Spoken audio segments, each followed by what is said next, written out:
আমান সাদ্দাত ফেরাউন নমরুদ সকলে বড় পয়গম্বরের কাছে দুর্বল। কারণ আল্লাহ পাক জানিয়ে দেন ফাবিমা রাহমাতিম মিনাল্লাহি লিনতা লাহুম, আমি আল্লাহ রাব্বুল আলামিন পয়গম্বরের আদর্শ এত সুন্দর বানাই দিলাম, পয়গম্বরের চরিত্র এত সুন্দর বানাই দিলাম, পয়গম্বরের হৃদয়টাকে আমি আল্লাহ তো কোমলমতি বানাই দিলাম। গোটা পৃথিবীর মানুষ জিনজাতি যাই বলেন না কেন, গোটা পৃথিবীর সকলে আমার পয়গম্বরের কাছে বড় দুর্বল। আবু বকর রাদিয়াল্লাহু আনহু দুর্বল নাকি সবল? আরো জোরে বলেন। ওমর রাদিয়াল্লাহু আনহু দুর্বল নাকি সবল? সকলে বড় দুর্বল। আবু বকর দুর্বল, ওমরও দুর্বল, আবার আলীও দুর্বল, উসমানও দুর্বল। উসমান রাদিয়াল্লাহু আনহু সকলে বড় দুর্বল। আমার পয়গম্বরের আদর্শের কাছে সকলে বড় দুর্বল।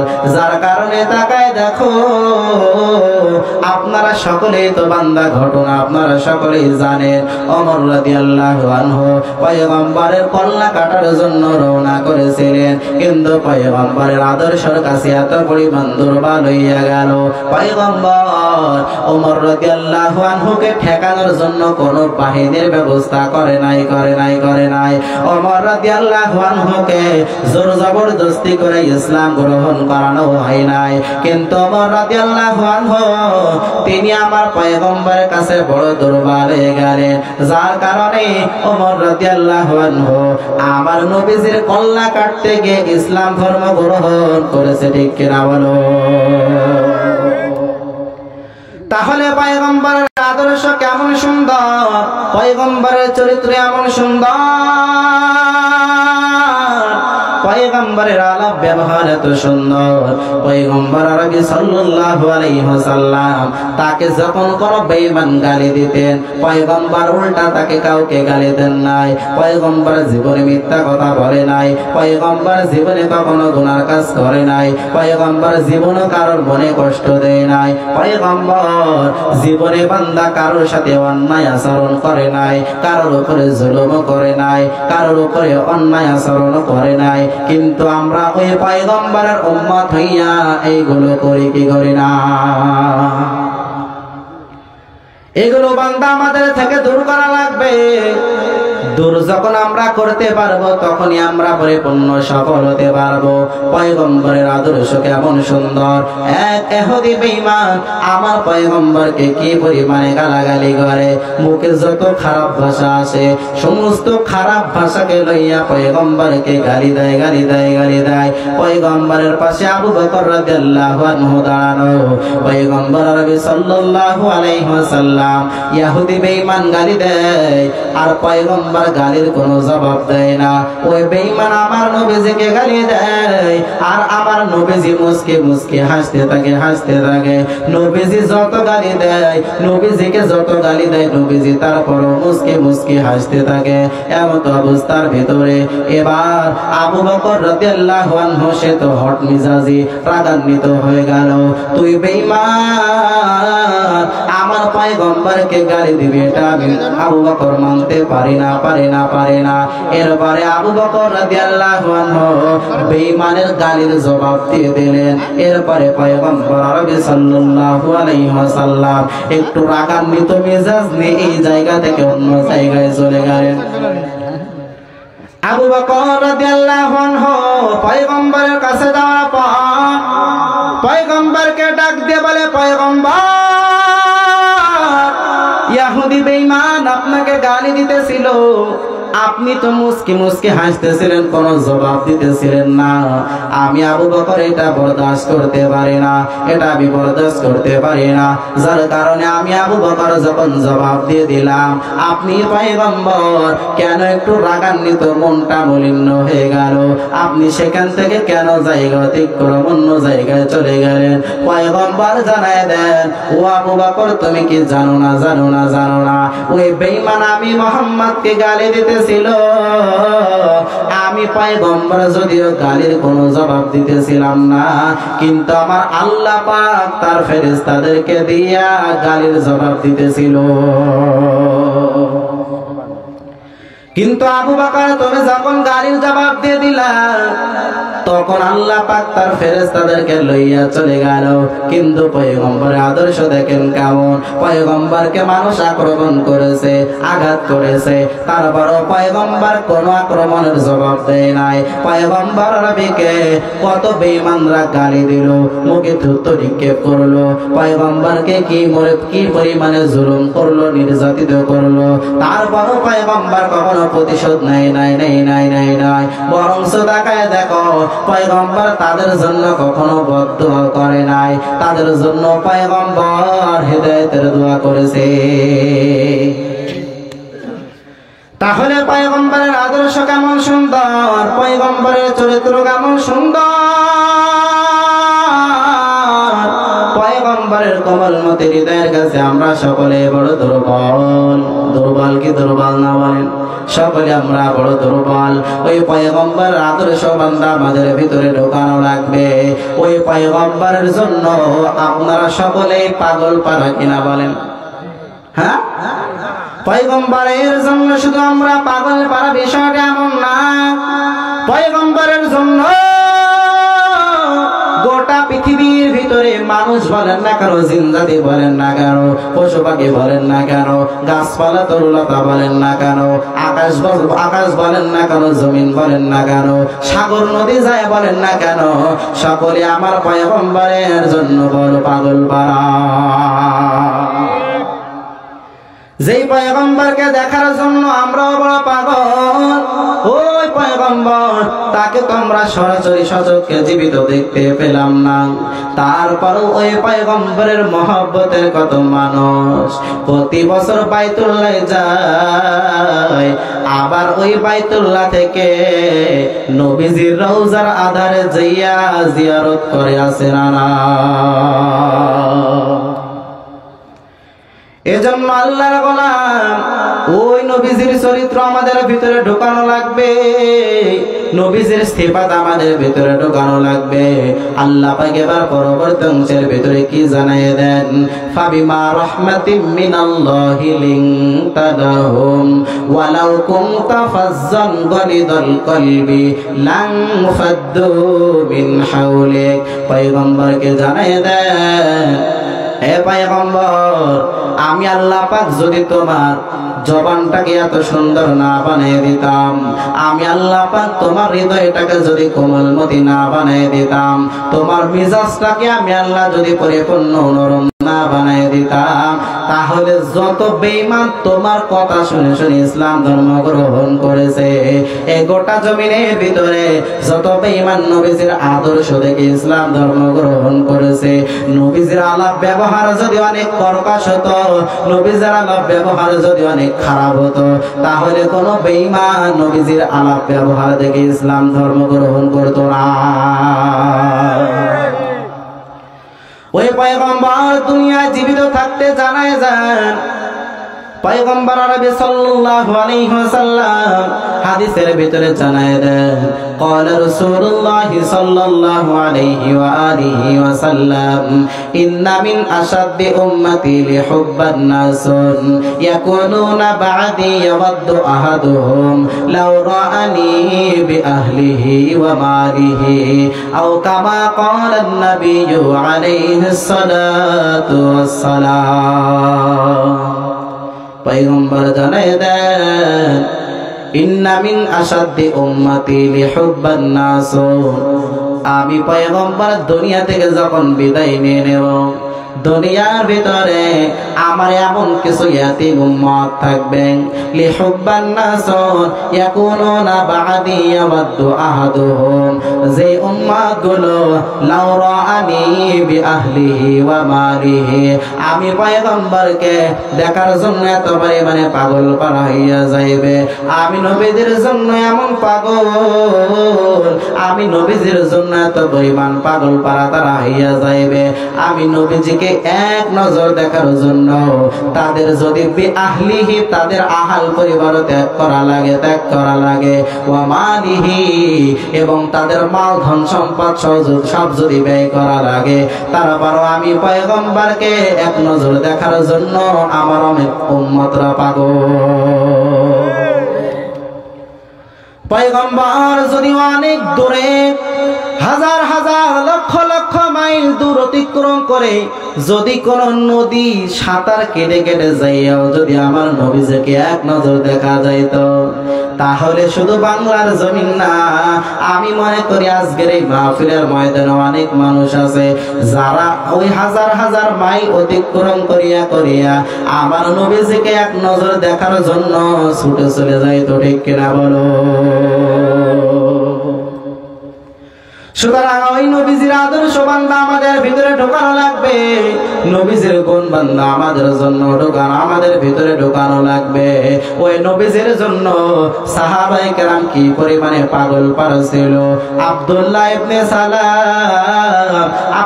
ইবনে সালাম রাদিয়াল্লাহু আনহু এক আল্লাহর বান্দা, তিনি সর্বপ্রথমে ছিল ইহুদি বেঈমান, সর্বদাই সে তাওরাত কিতাব মুতালা করত। আমাদের জন্য কি কিতাব? আরো জোরে বলেন, আরো জোরে বলেন। আমাদের জন্য পবিত্র কোরআনুল কারীম, কিন্তু ইহুদি বেঈমান তাদের জন্য যে তাওরাত কিতাব, এই তাওরাত কিতাবটা আব্দুল্লাহ ইবনে সালাম প্রতিনিয়ত মুতালা করতেন। মুতালা করতে করতে আব্দুল্লাহ ইবনে সালাম ওই তাওরাত কিতাবের ভিতরে একটা আলোচনা পেল। বলে কি আলোচনা পেল? তাওরাতের ভিতরে আব্দুল্লাহ ইবনে সালাম দেখতে পেল সেই জামানার ভিতরে এমন একজন পয়গম্বর জমিনের ভিতরে আসবে, যেই নবীজির কথাবার্তা হবে অনেক সুন্দর, যেই নবীজির চরিত্র হবে অনেক সুন্দর, যেই নবীর জবানের আলাপ ব্যবহার হবে অনেক সুন্দর, যেই নবীজির চেহারা দেখে দেখে অনেক মানুষ ইসলাম ধর্ম গ্রহণ করবে। আব্দুল্লাহ ইবনে সালাম আল্লাহর বান্দা যখন ইহুদি অবস্থায়, তখন তাওরাতের ভিতরে আপনারা কি মনে করেন জানি না, আমাদের নবীজির আলোচনা শুধু কোরআনের ভিতরে আছে বিষয়টা এমন না। তাওরাতের ভিতরে কিন্তু মুহাম্মাদের আলোচনা রয়েছে, তাওরাতের ভিতরে কিন্তু মুহাম্মাদের চরিত্রের কথা আলোচনা রয়েছে। এই তাওরাত পড়িয়া পড়িয়া আব্দুল্লাহ ইবনে সালাম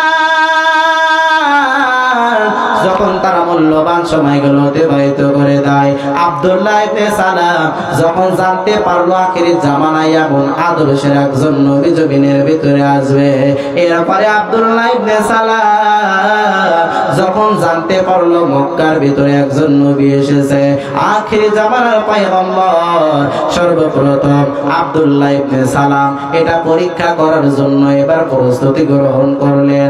আব্দুল্লাহ ইবনে সালাম এবার অপেক্ষা করতেছে যখন পয়গম্বর আমাদের ইয়াসরিবের জমিনের ভিতরে আগমন করবেন, এমত অবস্থার ভিতরে আমি ওই পয়গম্বরের সাথে যে সাক্ষাৎ করব, দেখবো তাওরাতের কিতাবের সাথে ওই মুহাম্মাদের পরিপূর্ণ মিল আছে কিনা। এই তাওরাতের ভিতরে যে আলোচনাগুলো আছে মুহাম্মাদের সাথে পরিপূর্ণ মিলে কিনা দেখতে চাই।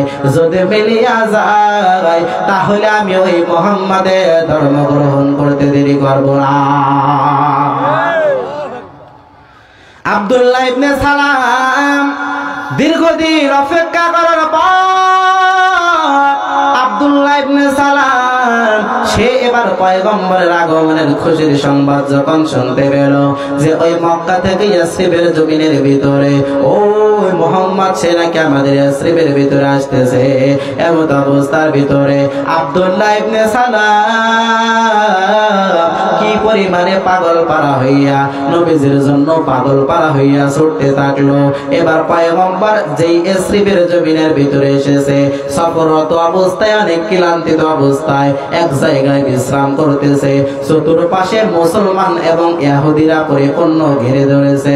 আব্দুল্লাহ ইবনে সালাম রাদিয়াল্লাহু আনহু আল্লাহর বান্দা, এখনো কিন্তু ইহুদি মুসলমান হন নাই।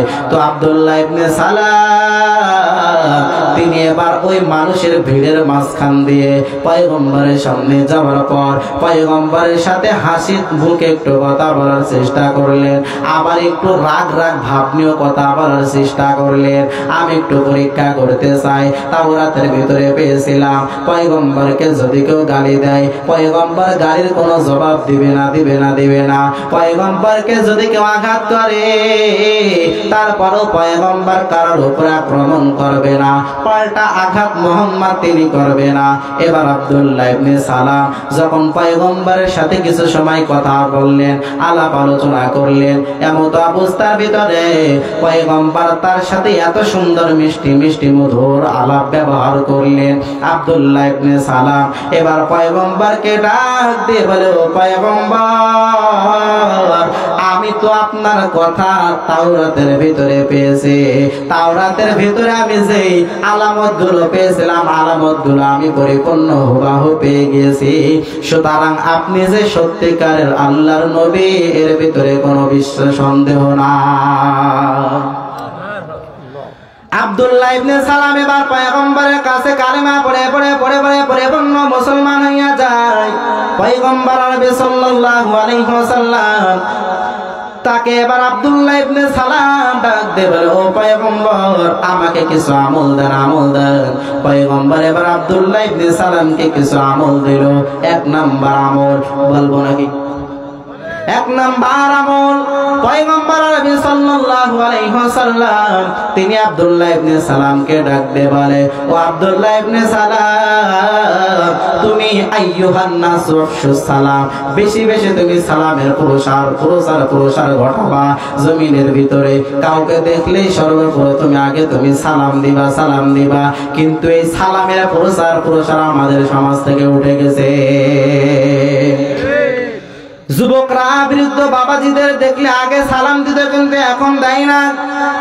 মা বাবা তারা ছোটবেলায় বাচ্চাদেরকে সর্বপ্রথমে শিখাইত, বড়দেরকে দেখলে আগে সালাম দেবা, টুপিওয়ালা দাড়িওয়ালা হুজুরদেরকে দেখলে আগে সালাম দিবা। কিন্তু এখন তারা আর সালাম দিতে চায় না, কারণ ছোট্টবেলায় আমরা তাদের কোরআন হাদিসের আলোয় আলোকিত করি নাই। ঠিক কিনা বলেন? সর্বপ্রথম বাচ্চাদের ভিতরে আমরা দুনিয়ার জ্ঞান ঢোকায় দিলাম। পবিত্র কোরআনের জ্ঞান যদি থাকতো, তাহলে বাংলার জমিনের ভিতরে কোনো সন্তান নাস্তিক হতো না। পবিত্র কোরআনের আসর যদি কোন সন্তানের ভিতরে থাকতো, তাহলে কোন সন্তান বেঈমান হতে পারতো না, কোন সন্তান মসজিদের বিরুদ্ধে কথা বলতে পারতো না, মাদ্রাসার বিরুদ্ধে কথা বলতে পারতো না, আলেম ওলামাদের বিরুদ্ধে কথা বলতে পারতো না, কোরআনের বিরুদ্ধে কথা বলতে পারতো না, আমার পয়গম্বরের বিরুদ্ধে কথা বলতে পারতো না, আলেম ওলামাদের বিরুদ্ধে কথা বলতে পারতো না, ইসলামের বিরুদ্ধে তারা করতে পারতো না। এই জন্য আমাদের ছোট্টবেলায় সন্তানদেরকে সর্বপ্রথমে আগে কোরআনের শিক্ষায় শিক্ষিত করতে হবে। ছোটবেলায় আমরা কোরআন শিক্ষায় শিক্ষিত করলাম না, কিন্তু এখন বড় হওয়ার পর যতই আপনি সন্তানদেরকে নামাজের কথা বলেন, নামাজি হবে নাকি বলেন? আমরা ছোট্টবেলায় যদি আমাদের সন্তানদের ভিতরে কোরআন না ঢোকাইতে পারে, বড় হয়ে গেলে বান্দা এটা সম্ভব না। কারণ ছোট্টবেলায় একটা গাছ যদি আপনি বেঁকা করে লাগাই দেন, ওই গাছটা যখন মোটা হয়ে যাবে, ওই গাছটা যতই চেষ্টা করেন আপনি সোজা করতে পারবেন না, নিজে আগে সোজা হয়ে যাবেন। ঠিক কিনা বলেন? এজন্য সন্তানদেরকে ছোট্টবেলায় কোরআনের শিক্ষা পরিপূর্ণ দেওয়া লাগবে। যখন আপনি পরিপূর্ণ শিক্ষা দিতে পারবেন, তখন বড় হলে আপনার সন্তান একটা পরিপূর্ণ কামেল মুমিন হয়ে যাবে। কারণ মুমিনরা তো পরিপূর্ণ সফল কাম। আল্লাহ পাক পবিত্র কোরআনুল কারীমের ভিতরে আয়াত নাযিল করে জানায় দেন, সূরাতুল মুমিনুনের একেবারে প্রথম আয়াতের ভিতরে আল্লাহ পাক জানায় দেন, দুনিয়ার ভিতরে সকলেই বিসফল, কিন্তু একমাত্র মুমিন পরিপূর্ণ সফল। আল্লাহ পাক জানিয়ে দেন, কদ আফলাহাল মুমিনুন, মুমিনরা একমাত্র সফল কাম। যারা মুমিন হবে তারা পরিপূর্ণ সফল কাম, তাদের আর কোনো চিন্তা করার প্রয়োজন নাই। এবার মুমিন যারা নিজেদেরকে দাবি করবে, তাদের ভিতরে বান্দা আল্লাহর হুকুম পরিপূর্ণ মানা লাগবে, তাদেরকে নবীর আদর্শ বান্দা তাদের ভিতরে থাকা লাগবে। তাহলে যারা পরিপূর্ণ সফল কাম অর্জন করতে চায়, তাদের ভিতরে 4টা গুণ লাগবে। কয়টা গুণ? আরো জোরে বলেন। 4টা বলার সময় নাই, একটা বলতেছি। আল্লাহ পাক জানায় দেন সূরাতুল মুমিনুনের 2 নম্বর আয়াতের ভিতরে আল্লাহ পাক জানায় দেন, আল্লাযীনা হুম ফি সালাতিহিম খাশিউন,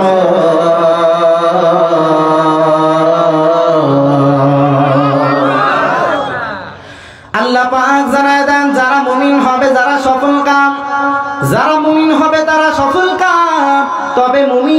বান্দা নিজেদেরকে দাবি করতে চাও, 4টা গুণের থেকে একটা গুণ বান্দা তোমাদের ভিতরে থাকা লাগবে, 4টা গুণ তোমাদের ভিতরে থাকা লাগবে। 4টা গুণের ভিতর থেকে একটা গুণ আমি জানাইতেছি, আল্লাযীনা হুম ফি সালাতিহিম খাশিউন। আল্লাহ পাক জানায় দেন, মুমিন বান্দা যারা নিজেদেরকে দাবি করবে তারা পরিপূর্ণ নামাজি হবে। কিন্তু আমরা আজকে নামাজও পড়ি না, রোজাও রাখি না, হজও করি না, যাকাত দিই না, আছে না নাই? সুদ খাই, ঘুষ খাই, আছে না নাই? দুর্নীতি করে, চাঁদাবাজি করে, ঘুষের টাকায় বিল্ডিং বানায়, ঘুষের টাকায় ব্যবসা চলে, আছে না নাই? অত্র অঞ্চলের ভিতরে কত হাজী সাহেব আছে যার বড় বড় ব্যবসা প্রতিষ্ঠান চলে সুদের টাকায়। কত আল্লাহর বান্দা মাথায় সুন্দর টুপি, মাথায় লম্বা পাগড়ি, হাতে একটা তসবিহ, গায়ে লম্বা জামা, মুখে মুখে সর্বদাই সুবহানাল্লাহ, আলহামদুলিল্লাহ, আল্লাহু আকবার, জিকির আছে, জিকির আছে, জিকির আছে। কিন্তু পিছনের ইতিহাসের দিকে তাকাইলে দেখা যায় তার ব্যবসাগুলো সব সুদের কারবার, ঠিক কিনা বলো? এজন্য বান্দা কেউ যদি মুমিন দাবি করে, মুসলমান দাবি করে, তার ভিতরে 1 নাম্বার গুণ থাকা লাগবে নামাজ। আজকে আমরা নামাজ পড়ি না, রোজা রাখি না। কেউ যদি মুসলমান দাবি করতে চায় তাহলে ঈমান আনার পরে 1 নম্বরে বান্দা নামাজ আদায় করা লাগবে। তুমি আজকে নামাজ পড়ো না, জোহর পড়ো না, আসর পড়ো না, মাগরিব পড়ো না, ইশা পড়ো না, ফজর পড়ো না। ফজর বান্দা কাজা করলা, জোহর কাজা করলা, আসর কাজা করলা, মাগরিব কাজা করলা, ইশা কাজা করলা, তুমি আমার আল্লাহর কাছে কখনোই পরিপূর্ণ মুমিন হতে পারবা না। কেমন মুসলমান তুমি, কেমন মুসলমান, কেমন মুসলমান তুমি, কেমন মুসলমান, নামাজের সাথে নাই পরিচয়, মানো না কোরআন, নামাজের সাথে নাই পরিচয়, মানো না কোরআন, তুমি কেমন মুসলমান, কেমন মুসলমান তুমি, কেমন মুসলমান, কেমন মুসলমান তুমি, কেমন মুসলমান। তুমি রমজান এলে রাখো না রোজা, দিনকে করো আঘাত, পয়সা করে নেই তো অভাব, দাও না তো যাকাত। তুমি রমজান এলে রাখো না রোজা, দিনকে করো আঘাত, পয়সা করে নেই তো অভাব, দাও না তো যাকাত। তুমি ইমানদারের বড়াই করো, নেই তোমার ঈমান, তুমি ইমানদারের বড়াই করো, নেই তোমার ঈমান, তুমি কেমন মুসলমান, কেমন মুসলমান তুমি, কেমন মুসলমান, কেমন মুসলমান তুমি, কেমন মুসলমান। নামাজের সাথে নাই পরিচয়, মানো না কোরআন, নামাজের সাথে নাই পরিচয়, মানো না কোরআন, তুমি কেমন মুসলমান।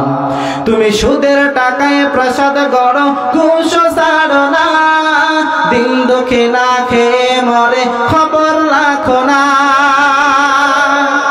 তুমি সুদের টাকায় প্রসাদ গড়ো, ঘুষ ছাড়ো না, দিন দুঃখে না খেয়ে মরে খবর রাখো না। তুমি ঘুষ খেয়ে বিচার করো সাজিয়া প্রধান, তুমি ঘুষ খেয়ে বিচার করো সাজিয়া প্রধান, তুমি কেমন মুসলমান, কেমন মুসলমান তুমি, কেমন মুসলমান।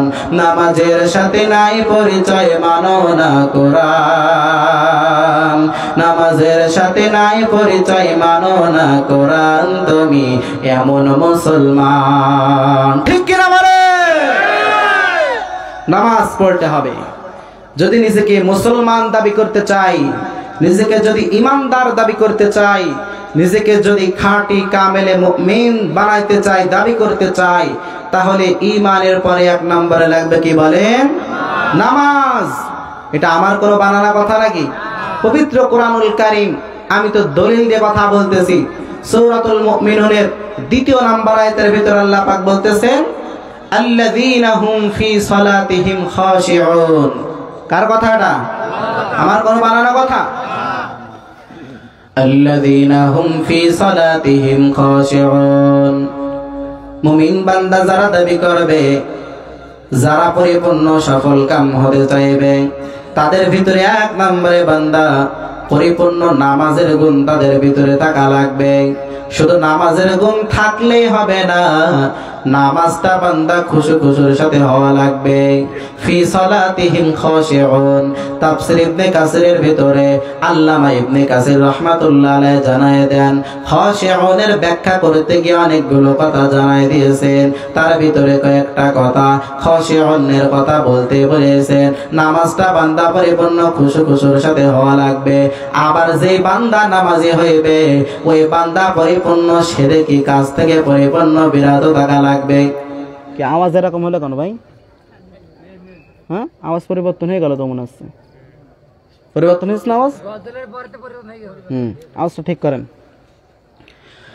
তাহলে মুমিন বান্দা যারা দাবি করবে তাদের ভিতরে 1 নম্বরে নামাজের গুণ পরিপূর্ণ থাকা লাগবে।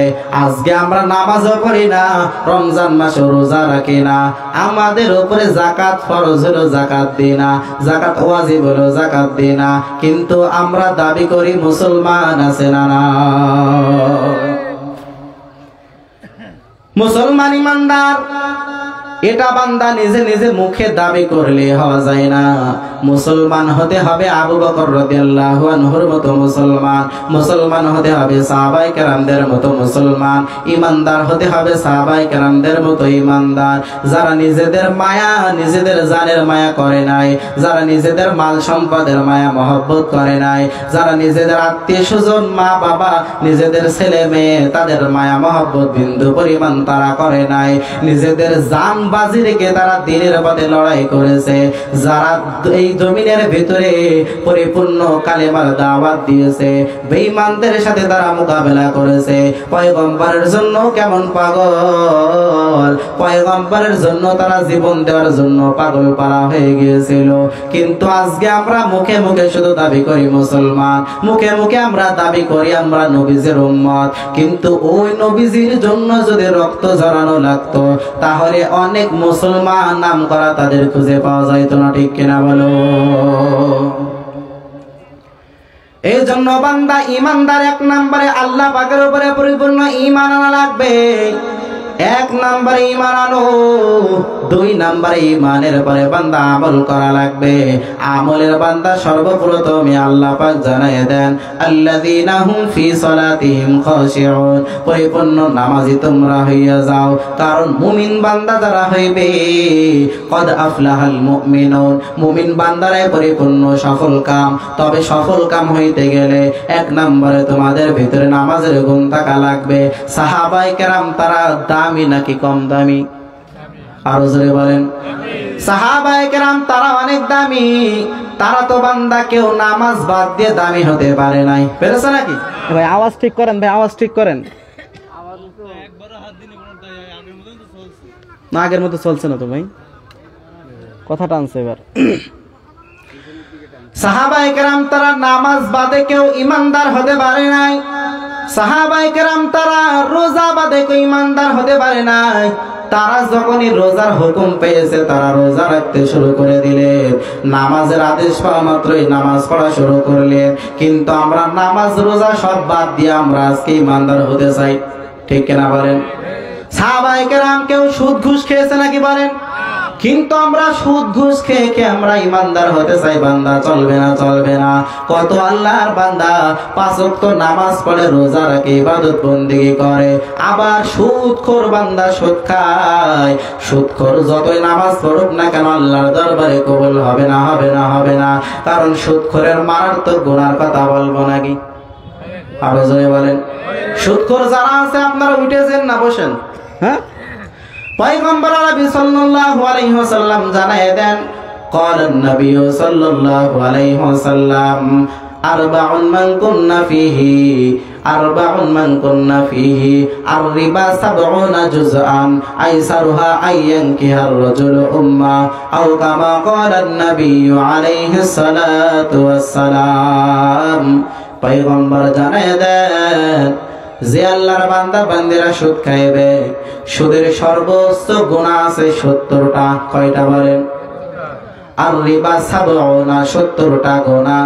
70টা গুনার ভিতরে সবথেকে নিম্নমানের গুনাহ হলো নিজের আপন মায়ের সাথে জিনা করা। যারা সুদ খাবে, যারা সুদ দেবে, যারা সুদ খাওয়া এবং নেনেওয়ালার মাঝে যারা সাক্ষী থাকবে, তিনজনের গুনাহ সমান। 99 100 না বান্দা পরিপূর্ণ 100 সমান। সুদ যে খাবে সে তার আমল নামে নিজের আপন মায়ের সাথে জিনার গুনাহ, আবার সুদ যে দেবে তার আমল নামে নিজের আপন মায়ের সাথে জিনার গুনাহ। আবার এই দুইজনের মাঝখানে যে তৃতীয় ব্যক্তি সাক্ষী থাকবে তার আমল নামে নিজের আপন মায়ের সাথে জিনার গুনাহ। এই জন্য সুদ খাওয়া ছাড়া লাগবে নাকি ধরা লাগবে? ভাই আলোচনা, এই মাইকের আওয়াজটা ঠিক করেন ভাই, কষ্ট হয়ে যাচ্ছে ভাই। অনেক আল্লাহর বান্দা আছে সুদ খায়, ঘুষ খায়, আবার নিজেদেরকে দাবি করে আমরা মুসলমান, মুমিন মুসলমান। কিন্তু না না, বান্দা ইমানদার যদি হতে চাও তাহলে সাহাবায়ে কেরামদের মতো ইমানদার হও। সাহাবায়ে কেরাম রাদিয়াল্লাহু আনহু তারা ইসলামের জন্য নিজের জীবনটাকে উৎসর্গ করে দিল। তাদের মা বাবা, আত্মীয় স্বজন, ভাই বোন, তাদের নিজেদের সন্তান, তাদের নিজেদের বিবি স্ত্রী, তাদেরকেও বান্দা পরিপূর্ণ দ্বীনের জন্য উৎসর্গ করে দিল। তাদের ভিতরে কোন স্ত্রী ছেলে মেয়ের মায়া মহব্বত ততটা ছিল না রাসূলের প্রতি যতটা মায়া মহব্বত, ঠিক কিনা বলেন? কিন্তু আমাদের ভিতরে এমন মায়া, আমাদের ভিতরে আজকে আমাদের সন্তানের মায়া, আমাদের ছেলে মেয়ের মায়া, বিবি স্ত্রীর মায়া, আমাদের ভিতরে ভাইয়ের মায়া, আমাদের ভিতরে মা বাবার মায়া, দুনিয়ার মায়া, আত্মীয় স্বজনের মায়া, টাকা পয়সা, গাড়ি বাড়ি, ফ্যাক্টরির মায়া। যার কারণে নামাজেরটা বান্দা আমরা যতই চেষ্টা করি কিন্তু নামাজটা সুন্দরভাবে আমরা আদায় করতে পারি না। আল্লাহ পাক জানায় দেন ফি সালাতিহিম খাশিউন, নামাজের ভিতরে পরিপূর্ণ খুশু খুশু তোমরা আদায় করো, খুশু খুশুর সহিত তোমরা নামাজটা পরিপূর্ণ আদায় করো। কিন্তু যতই আমরা চেষ্টা করি নামাজের ভিতরে মনটা এদিক ওদিক নেব না, তারপরও মনটা এদিক ওদিক চলে যায় কি যায় না বলেন? যায়। কিন্তু সাহাবায়ে কেরাম তারা নামাজ পড়তেন, তাদের ভিতরে নবীজির ভালোবাসা যে পরিমাণ, তাদের ভিতরে পবিত্র কোরআনের ভালোবাসা যে পরিমাণ, তাদের ভিতরে দুনিয়ার মহব্বত এত পরিমাণ ছিল না। যার কারণে সাহাবায়ে কেরাম, হাদিসের ভিতরে এসেছে, সাহাবায়ে কেরাম নামাজে দাঁড়াইছে, তার মাথার উপরে একটা পাখি এসে দাঁড়ায় রয়েছে। পাখি বুঝতে পারতেছে না যে এটা মানুষ নাকি কোনো গাছপালা। সাহাবায়ে কেরাম তারা নামাজে দাঁড়াইছেন, তারাও বলতে পারে না আমার মাথায় একটা পাখি দাঁড়াইছিল, এটা সাহাবায়ে কেরাম বলতে পারে না। তাহলে একজন সাহাবায়ে কেরামের ভিতরে যে পরিমাণ ঈমান, আমাদের বাংলাদেশের মানুষ কেন গোটা পৃথিবীর মুসলমানের ঈমান এক জায়গায় করলেও একজন সাহাবার ঈমানের মতো হবে নাকি বলে? সাহাবায়ে কেরামদের ভিতরে আমার নবীজির জন্য কি পরিমাণে ভালোবাসা ছিল, কি পরিমাণে মহব্বত, মায়া মহব্বত ছিল। কত সাহাবায়ে কেরাম তারা দ্বীনের জন্য, ইসলামের জন্য যুদ্ধ করলো, পয়গম্বরের রক্ষা করার জন্য তারা শাহাদাত বরণ করলো। যত সাহাবায়ে কেরাম আমার নবীজির জন্য বা আল্লাহর জমিনে আল্লাহর দ্বীন বাস্তবায়ন করার জন্য, যারা ইসলাম ধর্মের আরো প্রসার ঘটানোর জন্য যারা পরিপূর্ণ শাহাদাত বরণ করলো, এমন সাহাবী জমিনের ভিতরে ছিল কি ছিল না বলে? দ্বীনের জন্য তাদের পরিপূর্ণ রক্তটা ঝরায় দিয়েছে। সাহাবায়ে কেরামদের ভিতরে এক সাহাবীর নাম আপনারা সকলেই জানেন। এক সাহাবীর নাম হলো হানজালা রাদিয়াল্লাহু আনহু, আপনারা সকলেই জানেন।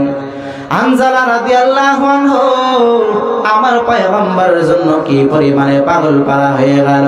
আজকে আমরা আমাদের ধন সম্পদের জন্য পাগল পারা হয়ে গেলাম, ইসলামের ভালোবাসা আমাদের ভিতরে থাকলো না, আল্লাহর হুকুম এবং নবীর তরিকা অনুযায়ী বান্দা আমরা চলতে পারলাম না। যার কারণে সাহাবায়ে কেরামের ঈমানের মতো আমরাও হতে পারলাম না। আমাদের ভিতরে যদি কোনো বান্দা যদি পরিপূর্ণ একজন সাহাবায়ে কেরামের মতো ঈমানদার যদি হইতো, তাহলে আমাদের অত্র অঞ্চল কেন গোটা বাংলাদেশে কোন স্কুলের দালালরা মুসলমানের উপরে আক্রমণ করতে সাহস পাইতো না। এই জন্য ইমানদার হওয়া লাগবে সাহাবায়ে কেরামের মতো ইমানদার। সাহাবায়ে কেরামের মতো ইমানদার যদি হইতে পারে তাহলে একজন সাহাবী যথেষ্ট এই বাংলার জমিনের ভিতরে ইসলামটাকে পরিপূর্ণ কায়েম করতে। ঠিক না বলে? আজকে উগ্র হিন্দুরা তারা মুসলমানদের উপরে যে পরিমাণে ঝাঁপিয়েছে, ইসকনের দালাল তারা যে পরিমাণে দেশের ভিতরে বিশৃঙ্খলা ঘটাইতেছে, হিন্দুত্ববাদী এই মুসলমানদের ভিতরে পরিপূর্ণ বাস্তবায়ন করার স্বপ্ন তারা নিয়ে নেমেছে। কিন্তু আমরা জানিয়ে দিতে চাই, মুসলমানদেরকে ইসকনের দালাল তোমরা যতই ষড়যন্ত্র করো না কেন, কোন ইমানদার মুমিন মুসলমানকে তোমরা হিন্দু বানাতে পারবে না। ধরে পালন ঠিক কিনা? কারণ গোটা পৃথিবীর ভিতরে মানুষ এখন দেখতেছে কি পরিমাণে ইহুদি বেঈমান হিন্দু খ্রিস্টান তারা যে পরিমাণে মুসলমান হইতেছে, এটা বলার বাইরে। নাকি কোন ইমানদার মুমিন মুসলমান তারা হিন্দু খ্রিস্টান হইতেছে, এটা আমাদের নজরে পড়ে না, একেবারে কম। কিন্তু শত শত হিন্দু খ্রিস্টান আজকে মুসলমান হইতেছে, এটার প্রমাণ আছে না নাই? যারা হিন্দু খ্রিস্টান আমাদের দেশের ভিতরে বসবাস করবে, কোনো বাধা আছে? আরো জোরে বলেন, কোনো বাধা নাই। হিন্দুরা তাদের ধর্ম পরিপূর্ণ পালন করবে, আমরা আমাদের ধর্ম পালন করব, কোনো সমস্যা নাই। কিন্তু আমাদের ধর্মের ভিতরে কেউ যেন আঙ্গুল উচ্চ করে কথা না বলতে পারে। ঠিক কিনা বলেন? আঙ্গুল উচ্চ করে কথা বললে সেই আঙ্গুল আমরা ভেঙে দেওয়ার জন্য প্রস্তুত আছি তো? ইসলামের বিরুদ্ধে কথা বলবে, কোনো ছাড় হবে না। সাহাবায়ে কেরাম তাদের সামনে কেউ ইসলামের বিরুদ্ধে কথা বললে সাহাবায়ে কেরাম কিন্তু ছাড় দেয় নাই। হানজালা রাদিয়াল্লাহু আনহু পয়গম্বরের জন্য এমন পাগল, পয়গম্বর আরবি সাল্লাল্লাহু আলাইহি ওয়াসাল্লাম উহুদের ময়দানে যুদ্ধে যাওয়ার আগ মুহূর্তে পয়গম্বর সমস্ত সাহাবায়ে কেরামদেরকে একত্রিত করার পর পয়গম্বর জানাই দিলেন, ও আমার সাহাবায়ে কেরামের দল, উহুদের ময়দানে যাওয়া লাগবে। এমন অবস্থায় হানজালা রাদিয়াল্লাহু আনহুর বিবাহের সময় চলে আসলো। পয়গম্বর হানজালা রাদিয়াল্লাহু আনহুর বিবাহটা পড়ায় দিল, খেজুর পরিপূর্ণ ছিটায় দিল। এরপরে পয়গম্বর আরবি সাল্লাল্লাহু আলাইহি ওয়াসাল্লাম তাকে এবার হানজালা গিয়ে ডাক দিয়ে বলল, পয়গম্বর আপনি বেঈমানদের বিরুদ্ধে যুদ্ধের ময়দানে লড়াই করবেন, আর আমি নতুন বিবি লইয়া আমি বাসর রাত্রের ভিতরে মজা মারবো, এটা হতে পারে না। আমি আপনার সাথে উহুদের ময়দানে যেতে চাই।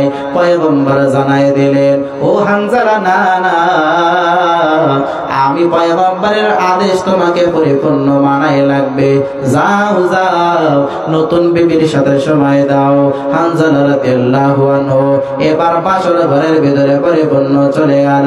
বাসর ঘরের ভিতরে যাওয়ার পর এবার বাসর রাত পরিপূর্ণ উদযাপন করার পর ভোর বেলায় এবার হানজালা রাদিয়াল্লাহু আনহু যখন তার ফরজ গোসল হয়ে গিয়েছে, ফরজ গোসল করার জন্য যখন সে কল পাড়ে আসলো, গোসল খানায় আসলো, গোসল করবে, এমত অবস্থার ভিতরে হানজালা রাদিয়াল্লাহু আনহুর কানে কে যেন আওয়াজ দেয়, কয়লা কুতিলা মুহাম্মদ, কুতিলা মুহাম্মদ, মুহাম্মদ সাল্লাল্লাহু আলাইহি ওয়াসাল্লাম সে তো ওই উহুদের ময়দানে পরিপূর্ণ শাহাদাত বরণ করেছে, পরিপূর্ণ নিহত হয়ে গিয়েছে।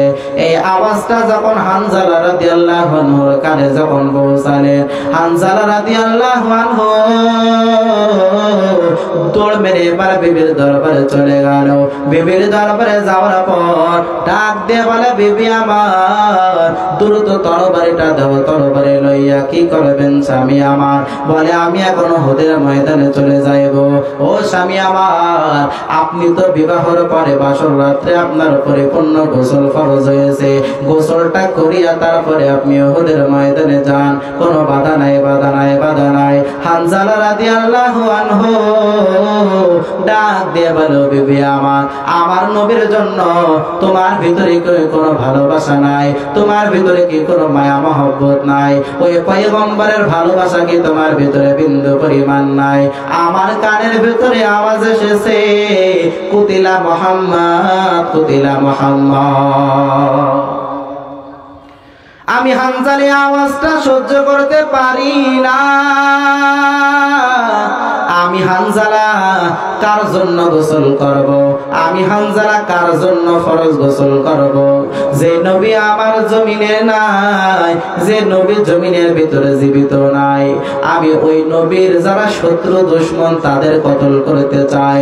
হানজালা রাদিয়াল্লাহু আনহু বাসর রাতে এবার গোসল ফরজ বাদ দিয়া, গোসল করা বাদ দিয়া এবার হানজালা রাদিয়াল্লাহু আনহু বিবির কাছ থেকে তরবারি লইয়া এবার চলে গেল উহুদের ময়দানে। পরিপূর্ণ যাওয়ার পর উহুদের ময়দানে যাইয়া হানজালা রাদিয়াল্লাহু আনহু যখন শাহাদাত বরণ করলেন, উহুদের যুদ্ধ যখন শেষ হইয়া যায়, উহুদের যুদ্ধ শেষ হয়ে যাওয়ার পর এরপরে পয়গম্বর আরবি সাল্লাল্লাহু আলাইহি ওয়াসাল্লাম যত সাহাবায়ে কেরাম যারা গাজী হয়েছে, যারা পরিপূর্ণ সুস্থ আছে, তাদের ডাক দিয়ে বলে, ও সাহাবায়ে কেরাম, যত আমার সাহাবীরা শাহাদাত বরণ করেছে তাদের লাশগুলো লইয়া লইয়া একত্রিত করো, এক জায়গায় আনো। আমি পয়গম্বর একটু তাদেরকে দেখতে চাই। এমত অবস্থার ভিতরে সাহাবায়ে কেরাম সমস্ত শহীদ সাহাবীদের লাশ একত্রিত করলো। একত্রিত করার পর এরপরে পয়গম্বরের দরবারে পাগলের ভেসে এক আল্লাহর বান্দি এক মহিলা দৌড়ায় চলে গেল। দৌড়ায় যাওয়ার পর পয়গম্বরকে ডাক দিয়ে বলল, পয়গম্বর আপনি কি আমাকে চিনতে পেরেছেন? বলে, না না, চিনতে পারি নাই, পারে নাই। কে তুমি? তোমার পরিচয়টা দিয়ে দাও। পয়গম্বরকে ডাক দে বলে, পয়গম্বর গতকালকে আপনি হানজালা নামক একটা সাহাবীকে আপনি বিবাহ পড়াইছিলেন, মনে আছে নাকি? বলে, হ্যাঁ মনে আছে। বলে, দেখেন আমার হাতের মেহেদি এখনো শুকায় নাই। আমি হলো ওই হানজালার স্ত্রী। হানজালা রাদিয়াল্লাহু আনহু বাসর রাতে গোসল ফরজ হয়েছে, গোসল না করিয়া করিয়া আপনি পয়গম্বরের জন্য এমন পাগল, আপনি পয়গম্বরের জন্য পাগল পারা হইয়া ছুটে এসেছে। এই উহুদের ময়দানে সে নাকি শাহাদাত বরণ করেছে। তবে আমি আপনার কাছে জানাই দিতে চাই, যেহেতু আমার স্বামী হানজালার গোসল ফরজ হয়েছে, আপনি তো সমস্ত শহীদদেরকে বিনা গোসলে দাফন করেন, তবে আমার স্বামী হানজালাকে আপনি বিনা গোসলে দাফন করবেন না। হানজালা রাদিয়াল্লাহু আনহুর স্ত্রীর ঈমান কেমন? এই জায়গায় যদি আমাদের সমাজের স্ত্রী হইতো, আমাদের বিবি স্ত্রী হইতো, তাহলে কত কান্নাকাটি করতো, কত মানুষের নামে মামলা করতো, কত মানুষের উপরে কত মিথ্যা তহমত দিত। এই বিচার চাওয়ার জন্য আদালতের দ্বার প্রান্তে কত সময় অতিবাহিত করে দিত। যদিও পয়গম্বরের জন্য বড় পাগল, শুধু হানজালা রাদিয়াল্লাহু আনহু পয়গম্বরের জন্য পাগল পারা বিষয়টা এমন না। হানজালা রাদিয়াল্লাহু আনহু তার স্ত্রীও পয়গম্বরের জন্য পাগল পারা কিনা। এরপরে হানজালা রাদিয়াল্লাহু আনহু তাকে এবারে তালাশ করার জন্য সাহাবায়ে কেরামদেরকে ডাক দিয়ে বলে, সাহাবায়ে কেরাম যাও যাও, হানজালার লাশ কোথায় আছে তোমরা একটু খোঁজ করে তালাশ করে আনো।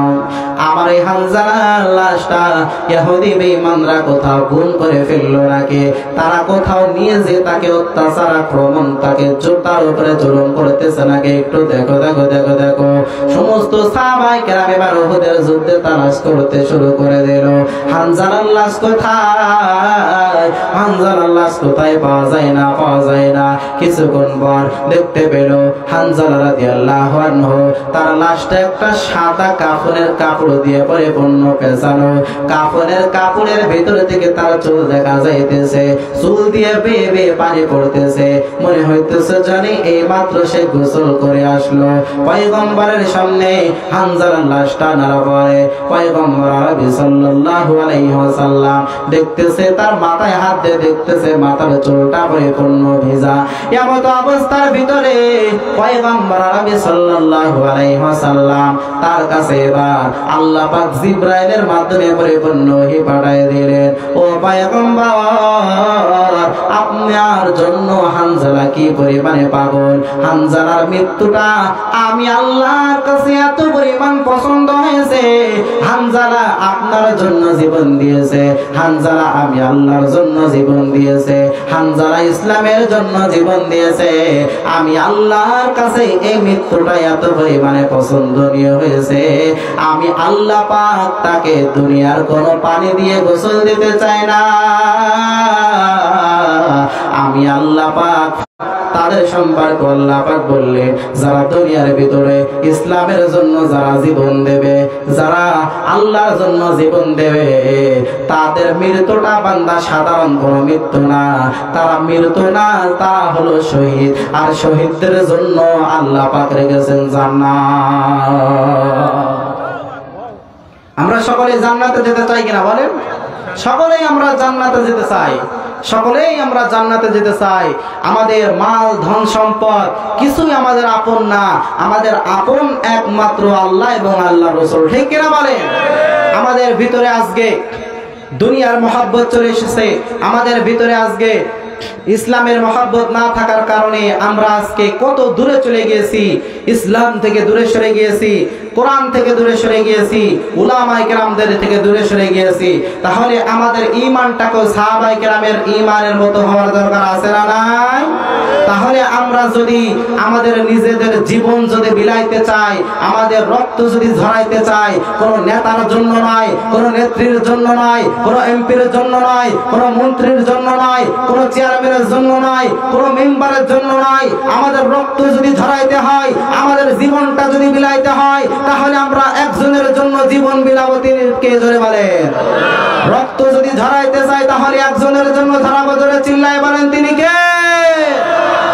যদি জীবনটা বিলাতে চাও, যদি রক্ত ঝরাতে চাও, যদি জীবনটা বিলাতে চাও, যদি রক্ত ঝরাতে চাও, দিনের পথে খোদা রাহে, দিনের পথে খোদা রাহে, জীবনকে বিলিয়ে দাও। যদি জীবনটা বিলাতে চাও, যদি রক্ত ঝরাতে চাও, যদি জীবনটা বিলাতে চাও, যদি রক্ত ঝরাতে চাও, এই মৃত্যুর নাম হয় যে শহীদ, বাঁচলে হয় গাজী। এ পথে মরলে মহান প্রভু আল্লাহ থাকেন রাজে। এই মৃত্যুর নাম হয় যে শহীদ, বাঁচলে হয় গাজী। এ পথে মরলে মহান প্রভু আল্লাহ থাকেন রাজী। তাই ময়দানেতে ছুটে এসে, তাই ময়দানেতে ছুটে এসো, শহীদি খিতাবটা নাও। যদি জীবনটা বিলাতে চাও, যদি রক্ত ঝরাতে চাও, যদি জীবনটা বিলাতে চাও, যদি রক্ত ঝরাতে চাও, দিনের পথে খোদা রাহে, দিনের পথে খোদা রাহে, জীবনকে বিলিয়ে দাও। যদি জীবনটা বিলাতে চাও, যদি রক্ত ঝরাতে চাও। মারহাবা বলে। আমাদের জীবন, আমাদের জানমাল আমরা ব্যয় করবো কিসের জন্য? আরো জোরে বলে। যারা মুমিন দাবি করবে, যারা ইমানদার দাবি করবে, তাদের জানমাল সবকিছু কার জন্য ব্যয় করবে? আরো জোরে বলেন, কার জন্য? আমরা এখানে মুমিন আছি কে কে, ইমানদার আছি কে কে? আমরা একটু হাত তুলে দেখার লাগে। লিল্লাহে তাকবীর, লিল্লাহে তাকবীর। আমরা সকলে ইমানদার, সকলে মুমিন, ঠিক কিনা বলে? আল্লাহ পাক দুনিয়ার ভিতরে আমাদেরকে পাঠানোর পর আল্লাহ পাক জানিয়ে দিয়েছেন, আমি আল্লাহ পাক তোমাদেরকে মাল দিলাম, ধন সম্পদ যাই কিছু দান করলাম, একটাও কিন্তু তোমাদের কারণ নয়। আমাদের কারণ নাকি বলেন? মৃত্যুবরণ করার পর আমাদের সাথে মাল ধন সম্পদ কিছু যাবে নাকি বলেন? কিছুই যাইবে না, যাইবে একমাত্র 3টা সাদা কাপড়ের কাপড়, ঠিক কিনা বলেন? আর যাবে একমাত্র আমাদের সঙ্গে যারা মা বোনেরা আছে তাদের সঙ্গে মাত্র 5টা কাপড়ের কাপড় ছাড়া আর কিছুই যাইবে না। মরে যখন যাব নাম হবে আমার তখন লাশ, ঠিক কিনা বলেন? আমি যখন মরে যাব তখন আমার আর কেউ মিসবাউদ্দিন বলে ডাকবে না, সকলে আমার নাম ধরে ধরে ডাকবে, এখন হয়ে গেছে লাশ, ঠিক কিনা বলেন? মরে গেলে যখন আমি হয়ে যাব লাশ,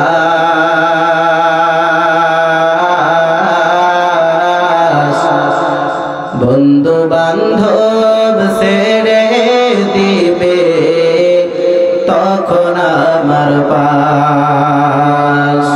মরে গেলে যখন আমি হয়ে যাব লাশ,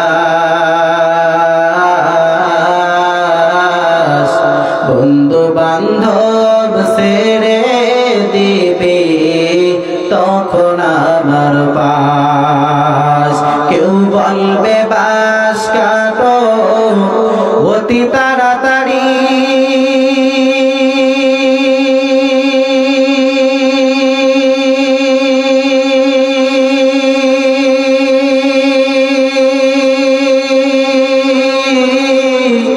কেউ বলবে মাটি দিয়ে যাব কখন বাড়ি, কেউ বলবে বাস কাটো অতি তাড়াতাড়ি,